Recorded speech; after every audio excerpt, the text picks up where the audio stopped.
to think that, because they took me off my medication. I was taking Thorazine and Ritalin when I was 10 years old.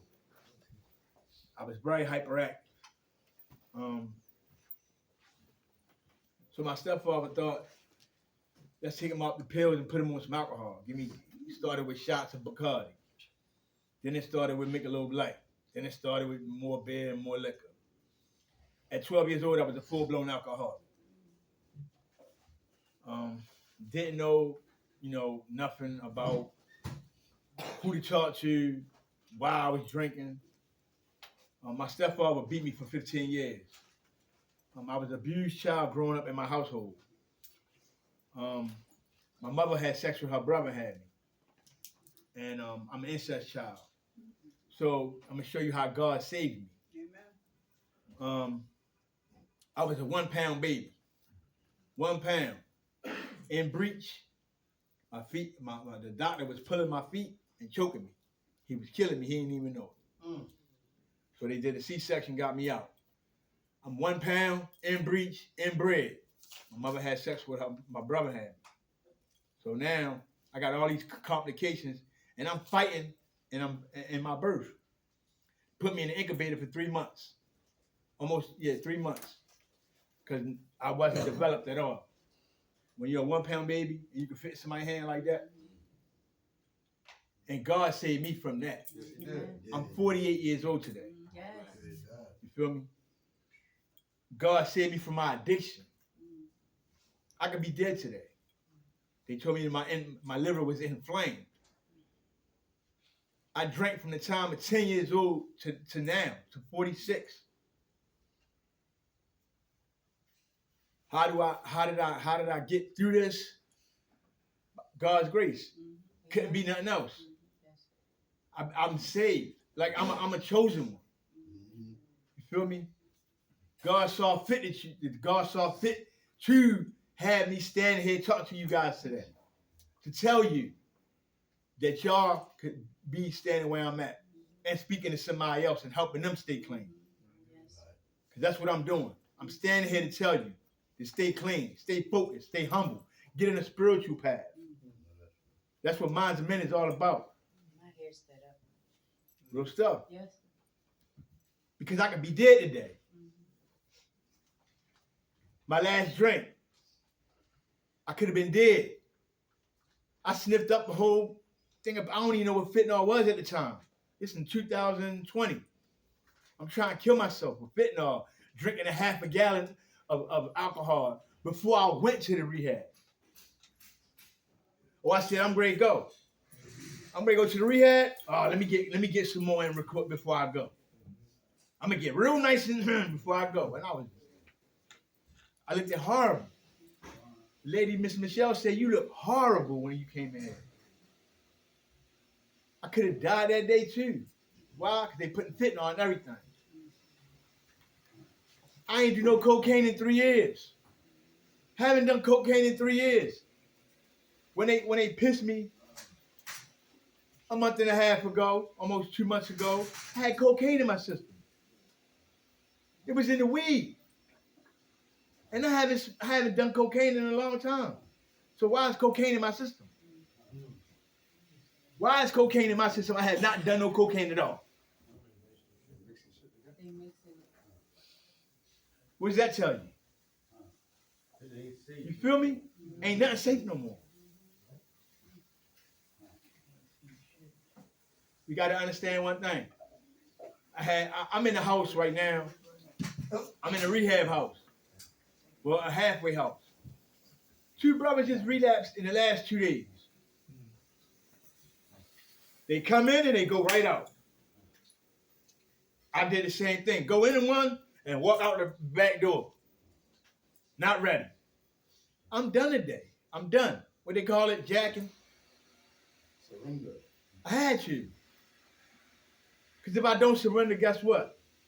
I'm going to die. If I drink again, I'm going to die. Ain't a whole lot. I drink. I don't drink. I guzzle. I guzzle until it's gone. And I want more.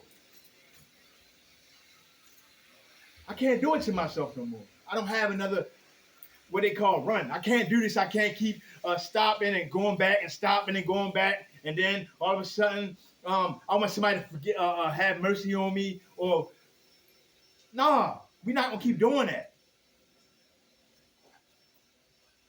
Last night I was on a meeting. I said, I'm homeless. I am homeless. And I ain't talking about bricks and mortar. I'm homeless emotionally. There is no doorknob to open my door. I'm homeless. There is no mat to wipe off your feet. I'm homeless. I don't have anything. I don't have no more to give to the alcohol, the drugs. I don't have no more to give. Are you homeless? Do you feel what I'm saying? Yep. Every word. Are you done? Or are you going to keep killing yourself? Because I know me. I'm going to kill myself. I know I am. If I don't stop, if I go back out, I'm going to start off like I left. I'm going to go right back to a gallon. I ain't going to try to mess with it. I'm going to die. I'm going to straight up die. I have no more left in me. Thanks for letting me share. All right, let's welcome DeAndre, y'all. Thank you, brother. Appreciate you, bro. We are minds of men, of course, but I'm like totally different from my man here. He gets that, his side. We all come with different. First and foremost, I'm DeAndre, I'm an addict. The problem is definitely me. We all bring our own spin to this thing. Where I'm at with this is we were Batman and Robin. Now we got another, so now we're the Avengers. You know what I'm saying? This process that we're in.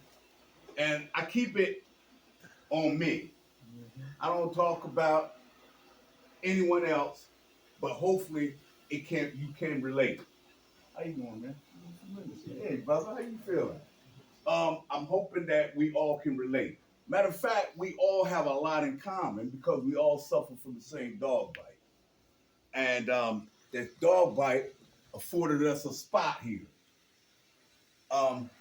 What I was going to talk about today, because see, I was telling Dirk on the way up, I was going to write down some stuff and this, but I believe wholeheartedly, if it's said from the heart, it'll reach the heart.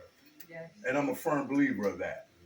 And this thing, it's no need. First of all, I'm not gonna sit here and beat everybody in the head with stuff that you already know. Okay? Because at the end of the day, it's like telling war stories. We all got one. We all got stories. But what I'm wanting to really talk about is the insanity. You know, I heard his story just now. I've heard it a couple times, but I heard it again. And the insanity. My story ain't much different than his, but I got some real insanity. But like again, it's a war story to me. I'm gonna tell y'all this piece, and then y'all just tell me how insane I was. I'm laying on 59th in Baltimore, with Baltimore, West South. What's that? West Philly, Southwest. Yeah. I'm laying on the sidewalk with a bullet in my back and crack cocaine in my hand. Do you know? I refuse to release my hand. The insanity. I refuse to throw that shit out of my hand. It wasn't, no, matter of fact, I'm gonna wind back a little more. The insanity was I was still trying to figure out how I could get up from being shot in the back and go use. My leg, I thought they had blew my leg off because I couldn't feel my leg, but I was laying on my leg. My leg was bent all the way behind me, laying on it. And I was still trying to figure out how I could get up from laying there and go use. And it wasn't till I heard the cops coming, I heard their voices, is when I threw the shit in the storm drain. Because I was going to take that with me. But the cops were there. I felt them when they rolled me over and looked at the bullet holes through the back of my jacket. And they said, well, he's still alive. I got in the ambulance and I grabbed the lady's hand and I said, please don't let me die on this tonight. Fast forward. The insanity. Expecting a change from doing the same thing. Different results. Fear. Unpleasant emotion. My fear isn't to die in this addiction, but my fear is changing because I like who the hell I am. I like my manipulative ways. I like my deceitful ways.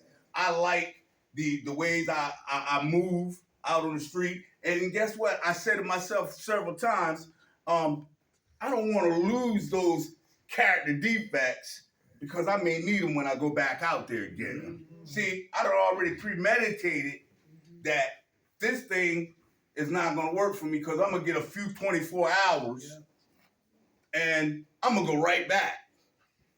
Because I don't know when I'm finished because I'm excessive. I'm excessive at everything I do. I can't go in the store and buy one soda. I got to buy sodas, cakes, chips, and a whole bunch of other stuff. Stuff I don't even need. One of my lady friends was laughing at me. I went in to get laundry detergent. I came out with dryer sheets, the crystals. I came out with a clothes basket. Now mind you, I have all this stuff. This is my insanity. I can't go in the shoe store and buy one pair of sneakers. I gotta buy a selection of sneakers, but I ain't got but 2 feet. Can't wear but one pair at a time. I can't do nothing in equals. I gotta do everything excessive. I can't even use drugs in equals. I gotta use it excessive. I gotta use it till it's all gone. I gotta use all my money till it's all gone. I'm not happy until all the money's spent. You see, I'm excessive. My addiction allowed me to just burn whatever currency I have completely to the ground. See, that's why I said I'm just coming in here tonight to tell you who I am. So when I come back again, you already have an idea. Then we can start doing the other stuff. But by the grace of God, as he says, he's afforded me an opportunity to come back in this process, get some time, work on me, because I don't like to work on me. Because when I work on me, that means I got to make some changes. I don't like to change. I like shit just the way it is. I'm comfortable with it. And matter of fact, we was talking about that the day coming up, being comfortable with my surroundings. Being in these, I'm not knocking anybody because I'm in one myself. But I had to sit and I had to do some soul searching today because I wanted to make sure I reached each and every person sitting in here. Like, the revolving door for me was when I came in, I get a quick 24 hours get a couple of hot meals. Then I start telling the program how to run. You know, but I have no control over my own life. But I want to tell the program how to operate. I want to tell them what I'm not going to do. Now, I could just grab my bag and walk out the door. That's too fucking easy. Because, see, I'm also complicated. You see, I want to almost beat myself in the head with everything I do. I don't want to keep it simple. This process is very simple from what they keep telling me. But I complicate it. See, I can live in here because I'm good at being handcuffed to rehab because I like to follow rules. I can do all the stuff they asked me to do. But it ain't till I go back out there, the game changes. Then I become an unproductive person of society. And here, I want to be a productive person of society. And I want to show people how well I'm doing being productive. I want to call the family. I want to let them know that I got 6 days clean and I'm doing the right things now. But I still got to go to their house and stomp my feet when I go upstairs to use the bathroom. Because I got to let them know what part of the house I'm in. Dig what I'm saying? I got to let them know that. Because I got 6 days clean, they still ain't trusting me yet. I ain't even trusting myself. So that being said, I'm truly grateful being here tonight to give back. I don't need to be paid to do what I so freely God has given me. The ability to stand before you, talk to you, give you my strength and hope, give you my inspiration so that you can better yourselves, so that you can go home to your families and be productive, be productive in your community and society. I'm retired. I'm 52 years old. I retired, 32 years with the state. But I don't know how to live, though. I don't know how to live. I stand before you today with all of this stuff God has blessed me with, and I have showed no appreciation for none of it. Because guess what I did? Kept right on getting high. I kept right on doing, and you know what? It's not even about getting high, Derek. It's not about getting high, Derek, because Derek's going to spit the other half to you. It's about changing my ideals, my thoughts, and my plans for something better. Like you say, if you want to make God laugh, tell him your plans. Right. Ain't that what they say? Yeah. Well, they tell us to put a plan together, but I decided to say, let it be God's will. Because when I put a plan together, it's usually a plan that's got a little bit of chink in it. So I'm able to maneuver and do some things that I'm not supposed to do. See, I still got to keep that part of me available. And as long as I keep that part of me available, I'm still saying I still got another run in me. So I think. And I'm not the person that's gonna stand here and tell you I'm gonna go do this, I'm gonna go do that when I get the fuck out of here, I'm gonna go live this way, because I ain't got no fucking crystal ball. You know what I mean? I have to stay in the day. 1 minute, 1 second, 1 hour at a time. I can't project anything. So I don't sugarcoat anything with my therapist or my psychiatrist, because they all know I'm directly to the point and I'm crazy as hell. And I'm going to say what I'm going to mean, and I'm going to mean what I'm going to say. And I have to be upfront about it, because I've lied to so many people for so long about nothing. Because the reality of it is, they knew I was fucked up. I just didn't know it. I knew I was fucked up when I showed up with fucking corduroy pants on, long sleeve shirt, white Nikes, and 97 degrees outside. That's how I knew I was fucked up. I ain't talking about no other ways that I knew I was fucked up. But that reason stuck with me. Because I couldn't believe I was walking down the street 97 degrees in a hot ass sun with corduroy pants on. How about that? Back pockets touching. Couldn't walk past a store that had glass in it. I had to walk past it like this. Because I didn't want to see my reflection. Right. Because if I see my reflection, that means I would have had to do some work. That means I had to change some things about me. Right. And I didn't want to do that. Not yet. But now let's get to the good side so Dirk can take over. Now, I got out my own way now. God has afforded me the opportunity to be with this gentleman here, who's allowed me to open up, give back, and help others who struggle with the same things I struggle with. And by the grace of God, I am grateful for it each and every day. Now, I'm not so been grateful so many times because I'm good at taking my will back too. Mm-hmm. That part. That part. I love taking my will back because then I can justify why I took it back. Well, that shit wasn't gonna work for me no way, Derek. That shit was bullshit anyway. They was feeding me a bunch of crop. I ain't trying to hear that. Shit, I'm going back and do what I know best.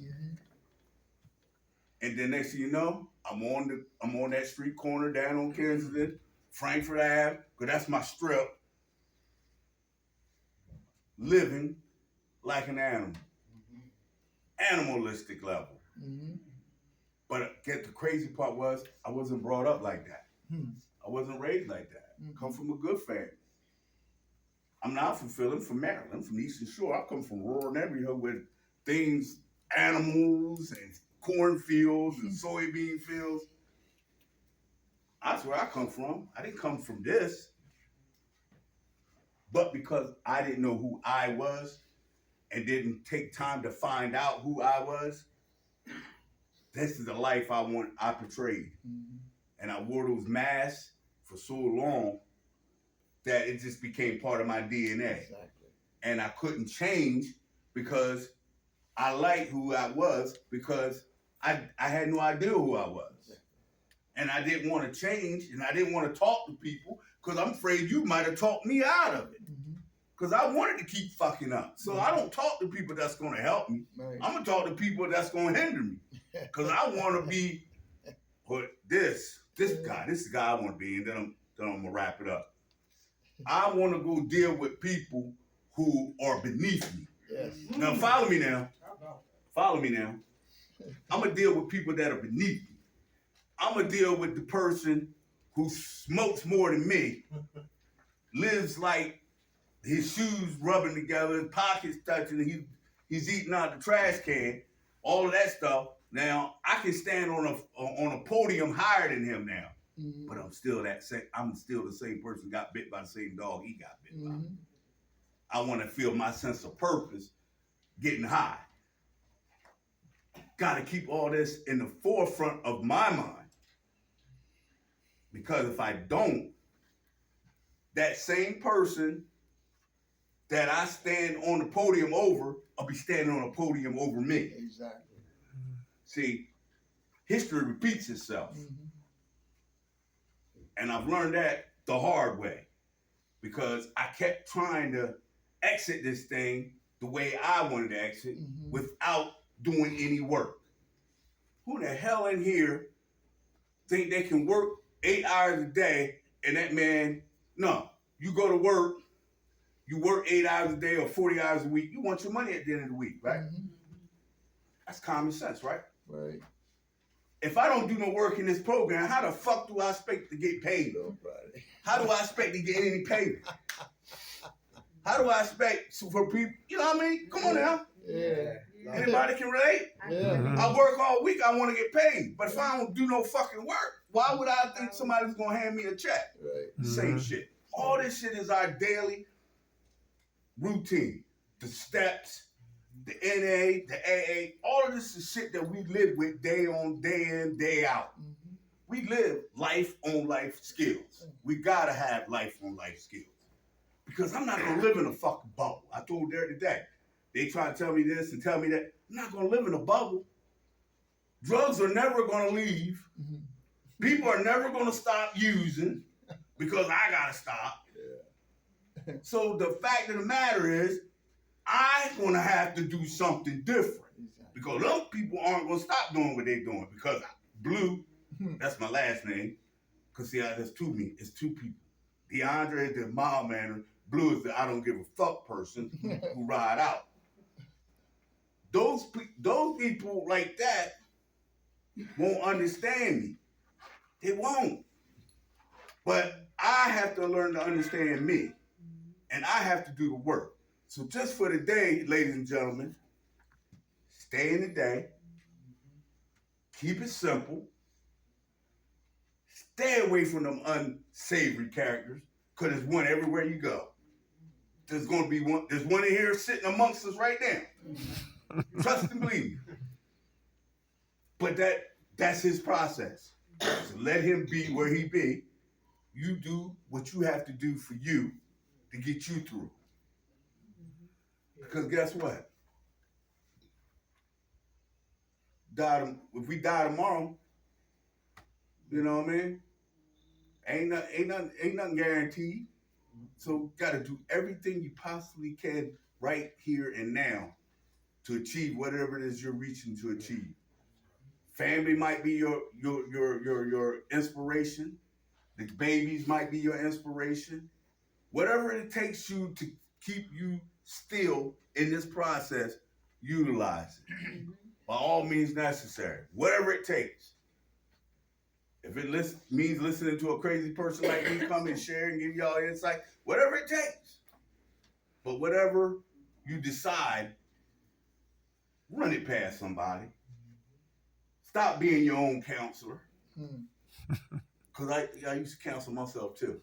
So, you know what I mean? Utilize your counselors that are here. Utilize your family members that are helpful.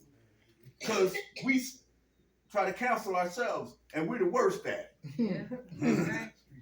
We'll make all kinds of irrational decisions and sacrifices, or we wouldn't be sitting here. I wouldn't be standing here. I'll be where? Miami, on the beach, relaxing. That part. That part right there. If I didn't have poor or bad decision-making skills, I would be in a lot better position or a lot better outcome. But guess what? This is what God has in store for me. So, that being said, do what you have to do. Be honest about what you do. And don't sugarcoat it. Just keep it simple, fellas and ladies. And that's all I have. Thanks a lot. Hey, all right. You got some more that you want to speak? Come on. Thanks for sharing that, man. Yeah. It is a saying, they say keep it simple, stupid. Because sometimes I can be stupid. You know what I mean?